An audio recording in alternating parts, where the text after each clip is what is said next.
చెప్పాలి గట్టిగా నూరలేదు స్వామికి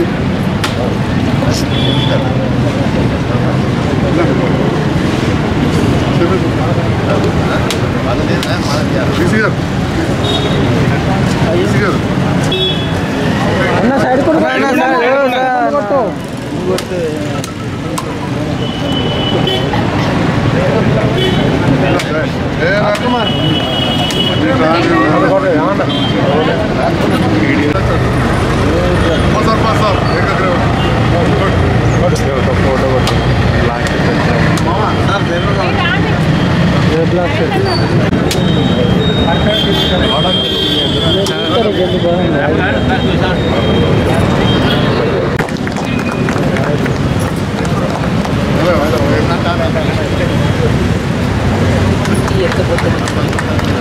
సార్ ఇక్కడ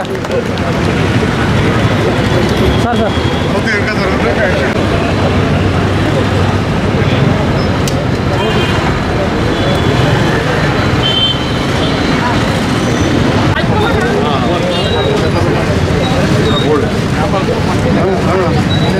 క్యాంప్ ఆఫీస్ పోదాం అంటే పోదాం పెద్దపల్లి వీళ్ళని కూడా ఒకసారి క్యాంప్ ఆఫీస్ రాదు 2-3 క్యాంప్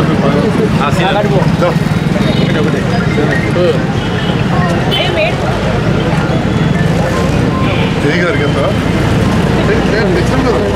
చూసేసి చెర్లపల్లి అంటే మన పార్కులు హాస్పిటల్ ఎవరు మనం నొల్లి పెడతాం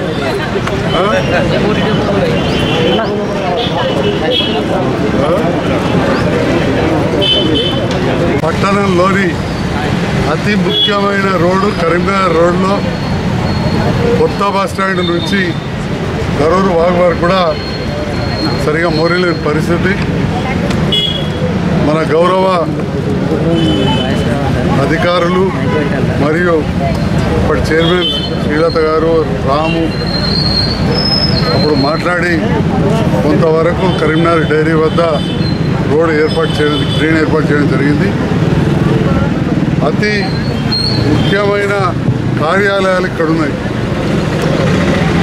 అతి ముఖ్యమైన నర్సింగ్ కళాశాల,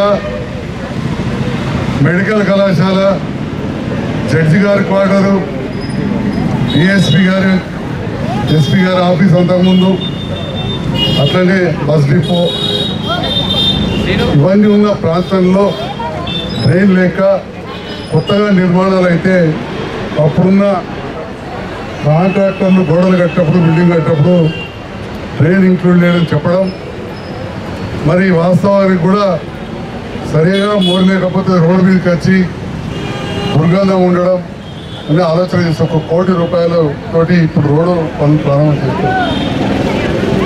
సరే సంతోషం. ఇది 9వ వార్డు కావచ్చు, అదేవిధంగా 23వ వార్డు ఇది కావచ్చు. రేపటి నాడు కిందికి పోయిన తర్వాత 8వ వార్డు 7వ వార్డు ఈ నీళ్ళన్నీ కూడా ఈ మోరింగ్ ద్వారా వెళ్తూ ఉంటాయి. ప్రజలు గమనించాల్సిన అవసరం ఉన్నది. నేను కూడా చిన్ననాటి నుంచి ఇక్కడ పెరిగిన వాడిగా, ఇక్కడ ఉన్న మా సీనియర్ నాయకులు కూడా ఉన్నారు, మాజీ మున్సిపల్ చైర్మన్లు, వైస్ చైర్మన్, కౌన్సిలర్స్, యువ అధికారులు వచ్చిండ్రు, అధికారిణులు వచ్చిండ్రు. వారి దృష్టికి తీసుకొస్తా ఉన్నాం. ఒకనాడు ఈ నాల ఎంతో పెద్దగా ఉండే, ఇక ఇప్పుడేమో చిన్నగా అయింది. ఇప్పుడు వాళ్ళ గురించి ఏం మాట్లాడినా మళ్ళా తప్పు మాట్లాడతారు. ఇది నేను రాజకీయాలు మాట్లాడతాను, రాజకీయాలకు అతీతంగానే మాట్లాడుతూ ఉన్నాను. ఇందులో తప్పు ఎవరిదున్నది ఒప్పు ఎవరిదున్నది కంటే ఎక్కువ ప్రజలు సహకారం ఉంటేనే రాజకీయ నాయకులు కానీ అధికారులు కానీ పనిచేయగలుగుతారు. మరి రాజకీయ నాయకులము అధికారులము అలసత్వం వహిస్తే,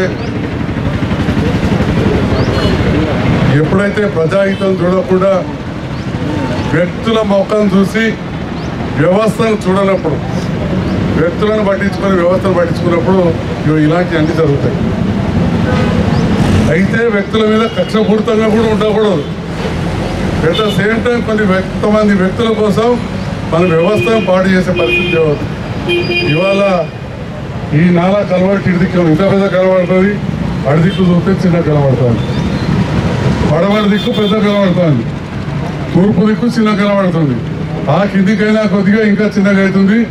రేపటి నాడు ఈ నీళ్ళని వస్తే మరి గణేష్ నగర్లో ఎలాంటి ఇబ్బంది ఉంటుందో మనం ఆలోచన చేయాల్సిన అవసరం ఉంది. కాబట్టి ప్రజలందరి సహకారం ఉండాలి.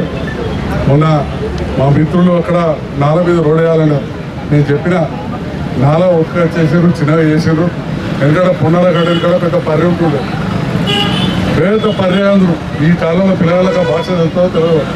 మేము చిన్నగా ఉన్నప్పుడు ఆ మాట అందరూ అంటే గొర్రెలాగా నీళ్లు పోతుండే, అట్లాంటిది చిన్నగా అయిపోయింది. తులసి నగర్లో ఇళ్ళకి నీళ్ళు వస్తున్నాయి, రైళ్లు కడుతున్నాం, అన్ని పోయినాయి. చింతకుంటలకు అయినాయి, చింతకుంట చెరువు మొత్తం దుర్గంధం అయింది. ఉప్పాల చెరువులో గుర్రపు టెక్క తీస్తున్నారు. మరి రేపటి నాడు ఇదే పరిస్థితి, ఇదే నీళ్లు గోయినపల్లి వాగులపై, మోతి చెరువులపై, పవిత్రంగా మోతి చెరువుకి ఈ పక్కకు మహాలక్ష్మమ్మ గుడి, ఆ పక్కకు గంగమ్మ గుడి, రెండింటి మధ్యలో చెరువు అంతా కూడా దుర్గంధం పాలే అవకాశం ఉంది. అందుకోసం ఏదైతే కేంద్ర రాష్ట్ర ప్రభుత్వాలు ఈ చెరువులను రక్షించాలని చెప్పి మోతే చెరువు పునర్నిర్మాణం కోసం 3.5 కోట్లు కూడా మంజూరైంది. డబ్బు ఒక్కటే ప్రధానం కాదు. ఆనాడు ఏ రూపాయి లేని నాడు ఆ చెరువు స్వచ్ఛంగా ఉండే, ఏ రూపాయి లేక మోరి లేని నాడు నీళ్లు మంచిగా స్వచ్ఛంగా వెళ్ళిపోతుండే. అటు ఆ పర్రెలు కావచ్చు, ఇక్కడ కావచ్చు. కానీ ఇవాళ ఇన్ని కలవట్లు కట్టి మోర్లు కడితే నీళ్లు ఇళ్ళకి వచ్చే పరిస్థితి ఉన్నది. మన వరంగల్లో చూసాం, హైదరాబాద్లో చూసాం. ఇక హైదరాబాద్లో హైడ్రా వచ్చింది, జైత్యాల జైడ్రా పెట్టమంటాం. ఇప్పుడు 40 ఏళ్ళకి 50 ఏళ్ళకి యాదికి వచ్చింది. కాబట్టి ఇవాళ నేను దయచేసి కోరేదంటే రాజకీయాలకు అతీతంగా అధికారులకు సహకరించి ప్రజల శ్రేయస్సు గురించి ఆలోచన చేయాలి, ముందు తరం గురించి ఆలోచన చేయాలి. ఇక ఇదే ఉదాహరణ కళ్ళారా చూసినాం. ఈడ భూమి కబ్జాలు, కేసులు, కొందరు నాయకులు జైళ్ళ కోడ్ కూడా చూసినాం. భూమి కబ్జాలు, కేసులు, నాయకులు జైళ్ళ కోడ్ ఎవరు చూస్తాం. కాబట్టి ఇలాంటి అన్నింటిలో కూడా ప్రజలు ఆలోచన చేయాల్సిన అవసరం ఉంది. ముఖ్యంగా మా మీడియా మిత్రులు, నాయకులు, మా మహిళా సోదరి మనం చాలామంది ఉన్నారు. వాళ్ళందరూ కూడా కొడుతున్నాం. మా నర్సింగ్ కాలేజ్ ప్రిన్సిపల్ గారు, స్టాఫ్ అందరూ వచ్చింది, వాళ్ళందరూ వెల్కమ్. చాలా బ్యాడ్ డ్రైనేజ్ ఉండి మీరందరూ కూడా ఇబ్బంది పడుతున్నారు.